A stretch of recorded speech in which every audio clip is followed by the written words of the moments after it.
Thomas M. McHugh, from Hackettstown, New Jersey. Birthday is March 8th, 1934.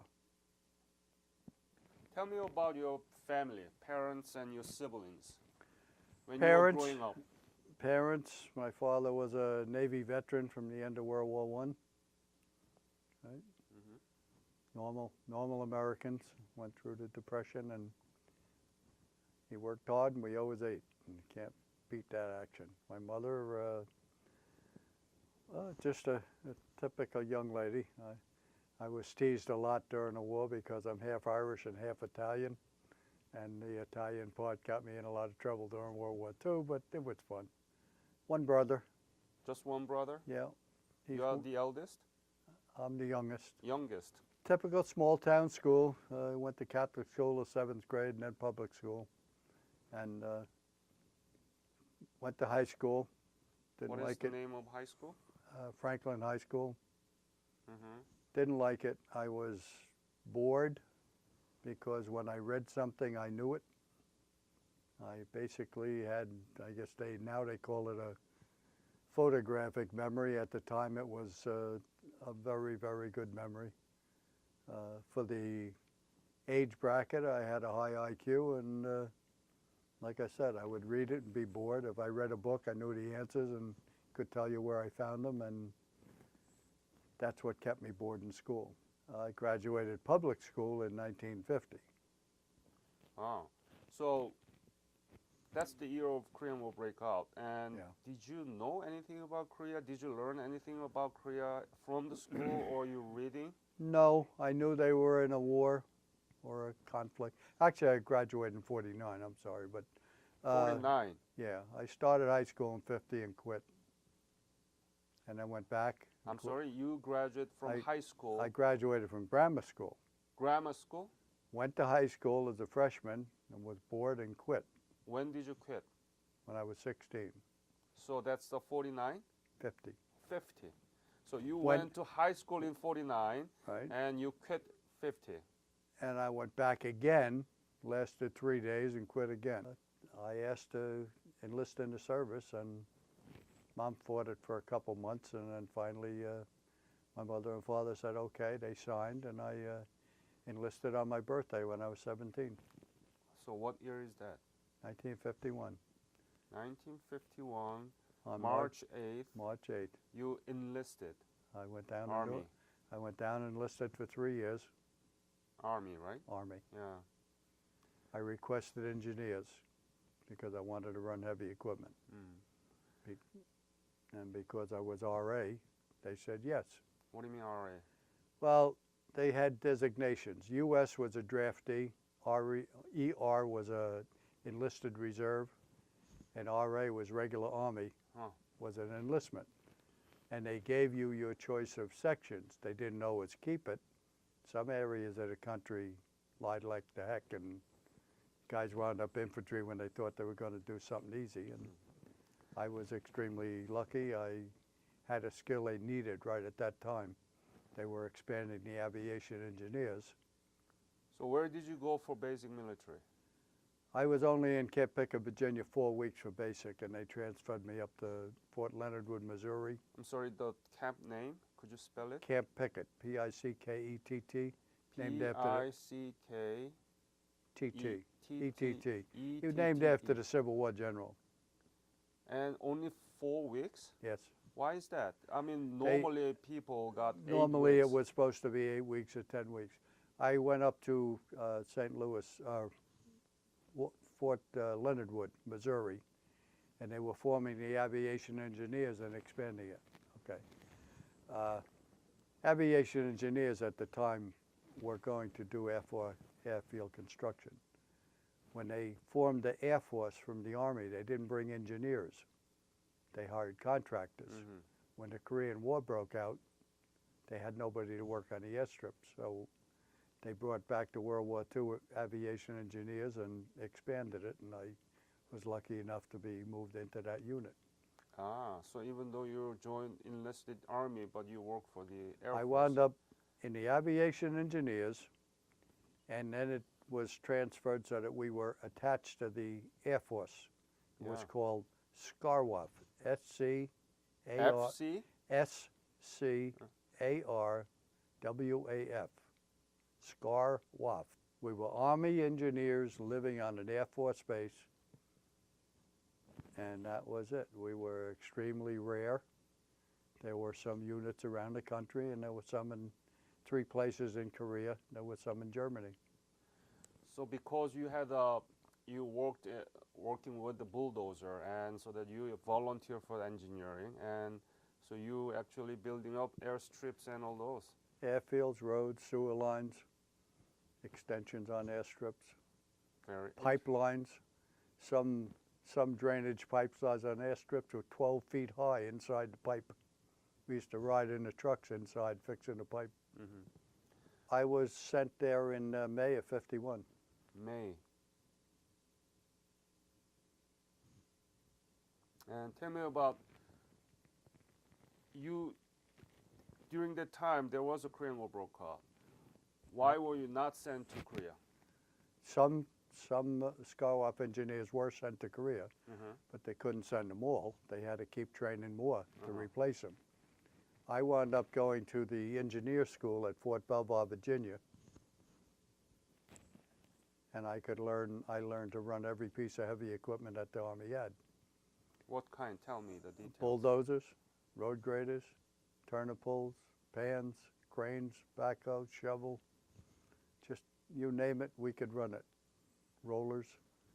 I came out second in a class of '88 for scores and wound up being assigned as an instructor and a acting construction foreman.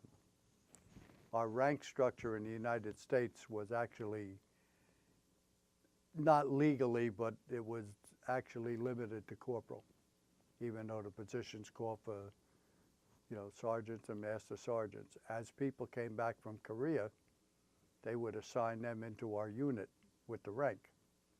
They wouldn't do the job, but combat veterans came back and they promoted them, and then they were discharged. So I had a master sergeant with me for almost a year that it was a challenge for him to drive a truck, but he was in charge of all of the equipment, and he got the rank, he earned it. He was wounded 3 times, and I didn't mind being a corporal and letting him hold the rank. He earned it, So you don't know why you were not sent to Korea, but some of Well, the yes. some of the soldiers that you used to work with been sent to Korea. Right. Yeah. Actually, I was not sent at first because they would not send you at 17 years old. Mhm.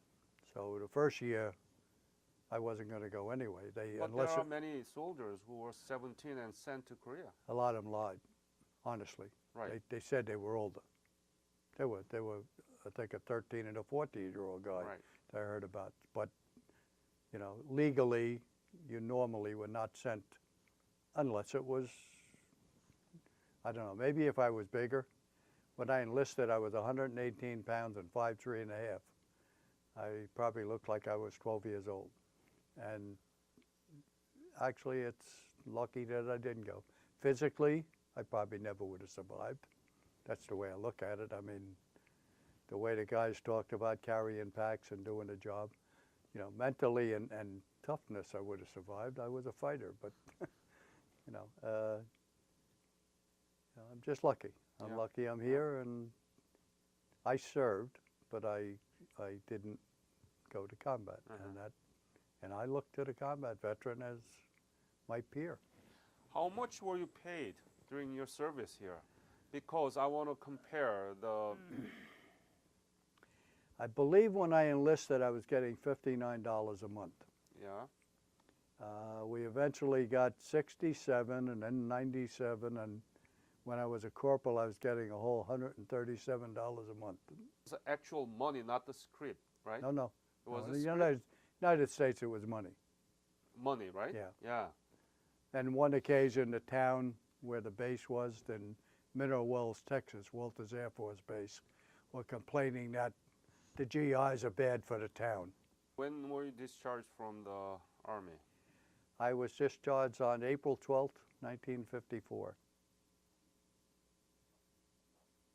What did you do after that? Being skilled on every piece of heavy equipment in the world, I could not get a job in a heavy equipment field in New Jersey because you had to be 21 years old. It was a union. So I wound up as a mechanical draftsman for a while. And I worked for the telephone company for a couple years. And then I entered the Postal Service. How do you see the relationship between Korean War era veteran like you, never been in Korea, and those Korea veterans of America who were in Korea after the war, 1955? Quite frankly, we are quite similar, in my mind. I served. I didn't wind up in Korea, but I served during Korea. I am a Korean War veteran. I'm not a combat veteran. I made that very clear in each one of my resumes when I run for office. The persons that served, the personnel that serve in Korea are just individuals that the Army said you're going this way and others went a different direction. But they served in good standing and they are our future. There's no question about it. If we can't have them grow with us, and I hope we get a lot more in now, so they do it, so they do it like, like we're doing it. How many Korean War veterans in New Jersey, do you know? At one time, I think they said there was still around 9,000, but wasn't that much long before. There was about 1.2 million, so unfortunately we're losing them. You've been back to Korea, right? Yes, I was.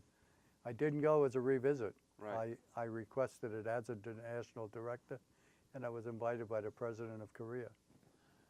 What is Korea to you? Even though you were not in the Korean theater during the war, but still, I think you have some ideas about what is Korea to me, Korea to the United States. It was an education for me to see what it really was. I had heard how nice it was. I had heard what they accomplished.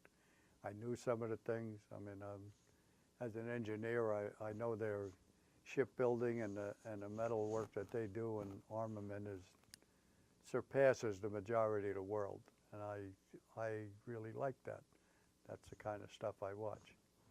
I like racing cars and engineering and anything that's fast and hard and whatever.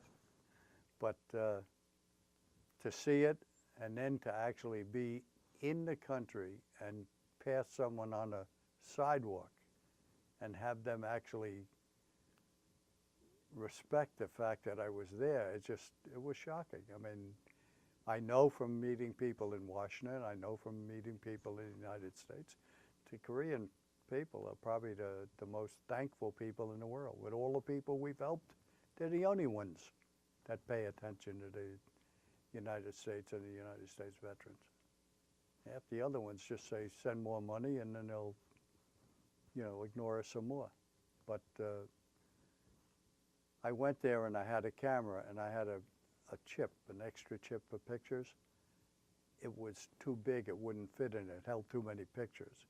So I had to go out to the store to buy a chip. And when I said to the hotel, where do I get a taxi and what's a store I can go to, they wouldn't hear of it, right? People ran around and somebody came out and said, he'll take you.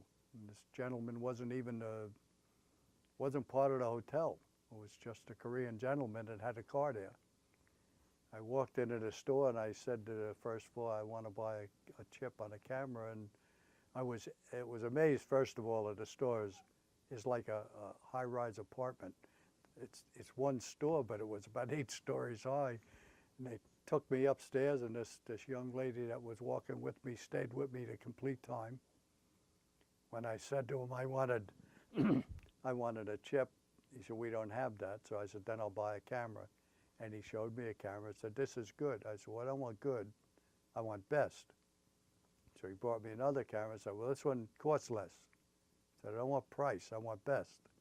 And he didn't understand me. And I said that to the girl, and she said, wait. She got on the radio and called, and some young lady literally was racing down the aisle to get to me because she talked English better. And I told her the same thing what I wanted. She told the man in Korea, and I wound up buying a camera literally, and it was less money than what the best one I thought on the shelf. And it was just, that was an education. And, you know, I said, okay. And I said, is the book in English because I got to set the camera up. They said, oh, we do it all. I mean, you're a veteran, and just amazing. I almost felt embarrassed that I was not a combat veteran and they're treating me like I was Mr.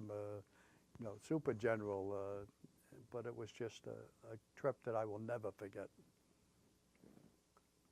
Thank you for sharing your stories. I think it's extremely important for you to continue on your leadership so that the KWVA is not dying institution. It will growing bigger and larger and deeper. And one of the components you should think about is to embrace the youth core that I created into KWVA somehow as a community. We need to work together. Thank you very much. Thank you.